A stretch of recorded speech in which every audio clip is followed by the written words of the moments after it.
Every narcissist you've ever met has made a deal with you without ever saying a word. The deal goes like this: I'll give you just enough love, just enough approval, just enough attention, as long as you agree to silence your truth, shrink your worth, and keep me on the pedestal. And most of us sign that contract without even realizing it, but today, we're going to rip it up.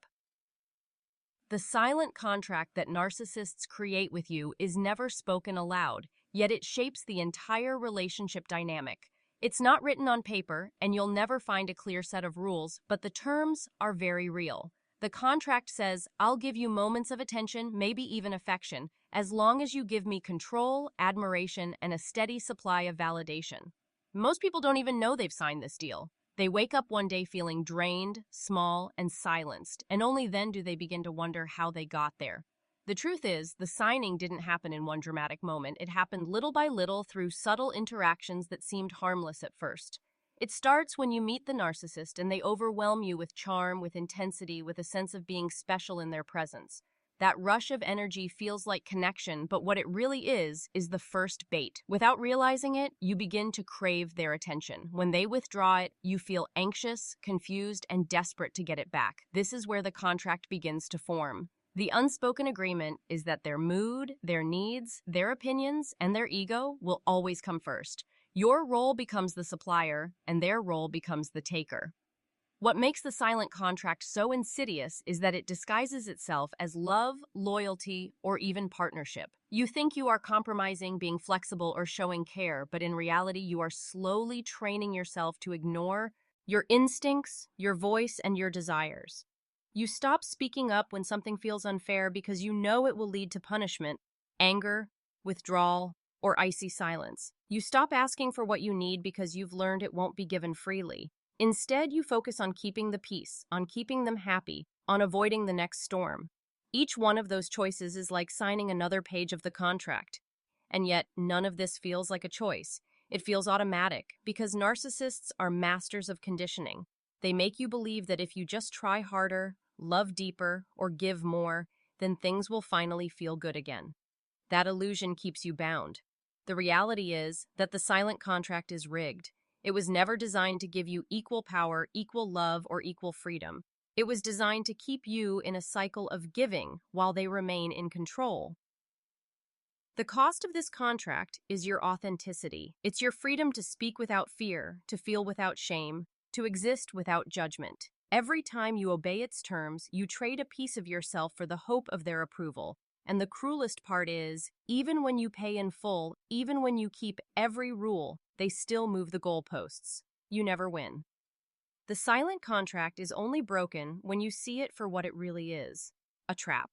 Once you name it, once you realize you've been unconsciously agreeing to it, you begin to take back your power. The deal only works when it stays hidden. Exposing it is the first act of freedom. What makes the narcissist's grip so powerful is the illusion of love and approval they create. At first, it feels intoxicating, like you've finally found someone who sees you, who adores you, who elevates you. They shower you with compliments, attention, and intensity that makes you feel chosen. This stage is often called love bombing, but to you, it simply feels like love. It feels like the answer to a deep longing. What you don't realize is that this is not love at all. It's bait. It is a performance designed to hook you, to make you dependent on their approval, to create an emotional high so strong that you'll chase it long after it disappears. Once you're hooked, the illusion shifts. That affection, that validation begins to come in smaller doses. They start withholding their warmth, their compliments, their attention. You notice the change and it unsettles you. But instead of questioning them, you question yourself. Did I do something wrong? Did I say something to upset them? Maybe I'm not enough. This is the trap. Their approval has become your lifeline, and when it is withdrawn, you scramble to earn it back. You compromise your boundaries, you silence your needs, you bend yourself into shapes that don't belong to you, all in the hope that they will smile at you again, hold you again, tell you you're wonderful again. This is not love, it is manipulation, it is the carefully crafted illusion of love. Because in a real, healthy relationship, love is steady. Approval is not a prize you win by diminishing yourself. Affection is not a tool used to control you. Real love doesn't vanish as punishment or return as a reward. But with a narcissist, everything is conditional. You get the good side of them only when you are feeding their ego, when you're making them the center of the universe. The moment you show independence, the moment you say no, the moment you, as K, for your own needs to be met, the illusion cracks. They retreat, criticize, or explode. And you, desperate to get back to that intoxicating beginning, rush to repair the relationship, often at your own expense. This is how the illusion of love and approval becomes a cycle. The narcissist doesn't have to chase you anymore. You chase them. They know exactly when to give you a crumb of kindness, exactly when to soften their tone, exactly when to remind you of how magical things used to be. And every time they do, you feel a surge of relief, a flicker of hope, and you tell yourself, maybe it's not so bad. Maybe they really do love me. That tiny spark keeps you in the relationship even when the rest of you is suffering. The truth is harsh but liberating. What you are experiencing is not love but control. It is an illusion crafted to bind you to them. The sooner you see that, the sooner you can begin to let go. Real love doesn't ask you to chase it. Real love doesn't vanish when you need it most. Real love is steady, safe, and reciprocal. Anything less is not love. It's a trap dressed in beautiful disguise. The cost of compliance with a narcissist is one of the highest prices you'll ever pay in a relationship, and the tragedy is that you don't even realize you're paying it until you feel completely depleted. At first, compliance feels like a strategy. You tell yourself, if I just stay quiet, if I just give in, if I just make them happy, things will get better. It feels like compromise, like keeping the peace. But over time, those small compromises add up to something devastating: the loss of your own voice, your own truth, and your own self-worth. Every time you say yes to a demand that violates your boundaries, you're silently saying no to yourself. Each moment you stay quiet to avoid conflict, you're teaching yourself that your feelings don't matter. And each time you accept blame for something you didn't do just to calm the storm, you're reinforcing their power and diminishing your own. Compliance becomes a habit, a survival mechanism, and eventually an identity. You start believing that your role in the relationship is to please, to serve, to sacrifice. You convince yourself that their happiness is worth more than your own peace. The cost shows up in subtle ways at first. You notice you're more anxious, more cautious with your words. You feel like you're walking on eggshells, rehearsing conversations in your head, scanning their mood the moment they walk into a room. Your world shrinks to revolve around theirs. You stop pursuing hobbies, friendships, or dreams that once made you feel alive because you know they'll mock them, dismiss them, or punish you for them. Your focus narrows to one goal: avoid upsetting them. But the deeper cost is internal. Compliance erodes your sense of self. You lose touch with who you really are because so much of your energy goes into managing them. You forget what you like, what you believe, what you want. You become a version of yourself built for their approval, not for your truth. And over time, this self-betrayal breeds shame. You look in the mirror and barely recognize yourself. You wonder how you became so small, so silent, so afraid.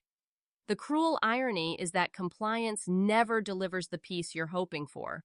The narcissist's needs are endless, their demands always shifting. You give, they take. You bend, they push further. You silence yourself, and they silence you even more. The cost is that you end up carrying the weight of a relationship that was never balanced, never mutual, never safe. And yet, because you've invested so much of yourself, because you've sacrificed so much, you hesitate to walk away. It feels like losing would mean all that effort was for nothing.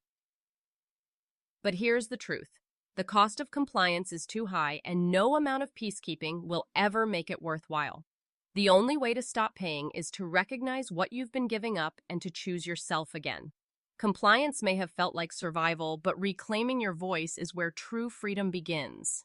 The unspoken deal with a narcissist always tilts in their favor because at its core, it's built on a profound power imbalance. From the very beginning, they position themselves as superior, smarter, more deserving, more important. Sometimes it's obvious with bold declarations about their greatness. Other times it's subtle with passive-aggressive comments that make you doubt yourself and defer to them. Either way, the message is the same. They are the center, and you are orbiting around them. This imbalance doesn't happen by accident. It's engineered. Narcissists thrive on control, and control is only possible when one person holds power over the other. What makes the imbalance so destructive is that it creeps in slowly. At first, you may even feel flattered to give them so much attention. Their confidence can look like strength, their certainty like leadership. But over time, you begin to realize that their rise comes at the expense of your own stability. Every time you let them have the final say, every time you let them dismiss your feelings, every time you stay quiet when something feels wrong, they rise a little higher while you shrink a little smaller. The gap between you widens until it feels like they are towering above and you are struggling just to be heard. This imbalance doesn't just live in the obvious moments of conflict, it lives in the day-to-day dynamics. It shows up in how decisions are made, how conversations unfold, and how blame is assigned. In healthy relationships, there is give and take, mutual respect, and space for both voices to matter. With a narcissist, the scales are always tipped. Their needs come first, their story dominates, their emotions set the tone. Your role becomes to adapt, to adjust, to accommodate. And if you try to claim equal footing, the backlash can be swift. Anger, ridicule, or the silent treatment meant to put you back. Ikie in place. The longer this imbalance goes unchecked, the more it affects your self-perception. You begin to believe you are weaker, less capable, less worthy. You forget that you are supposed to stand tall beside your partner, not kneel beneath them. You internalize the imbalance as if it is natural, when in truth it is deeply unnatural and unsustainable. And because narcissists are skilled at twisting narratives, they make you believe that the imbalance is your fault, that you're too sensitive, too needy, too difficult. The more you accept that lie, the more control they gain. The power imbalance is the heart of the unspoken contract. It keeps you trapped in a role where you are the giver and they are the taker, where you are the mirror reflecting their greatness while your own light is dimmed. But here's the truth. The imbalance only exists if you continue to uphold it. When you begin to see it clearly, when you recognize that love should never demand your diminishment, you take the first step toward leveling the ground. Equality is not a gift they will give you. It is a stance you must claim. And the moment you do, the entire deal begins to unravel. Breaking the contract with a narcissist begins the moment you recognize that the deal was never fair to begin with. For so long, you may have believed that if you just gave a little more, stayed a little quieter, or tried a little harder, things would eventually balance out. But the truth is, the rules of this unspoken contract were written to keep you small, dependent, and silenced. Awareness is the first crack in their control.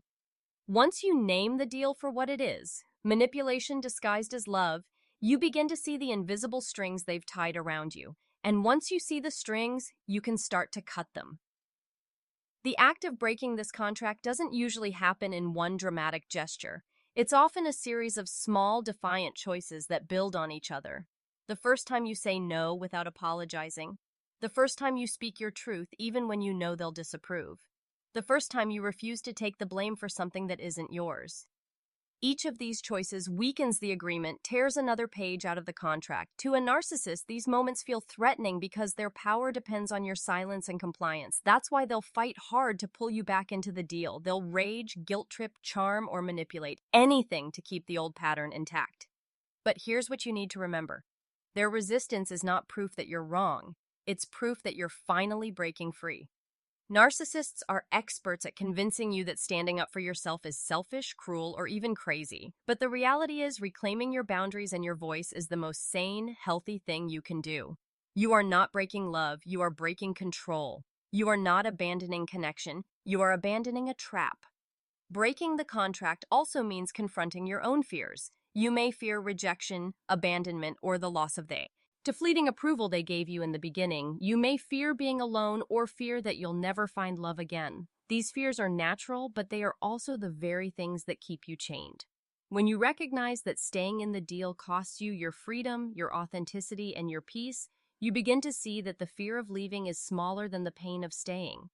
Every step away from compliance is a step back toward yourself. It is the process of remembering who you were before the contract, before the silencing, before the shrinking. It's about relearning how to trust your instincts, how to honor your needs, how to take up space unapologetically. It may feel uncomfortable at first, but with each boundary you hold, with each truth you speak, your power grows stronger.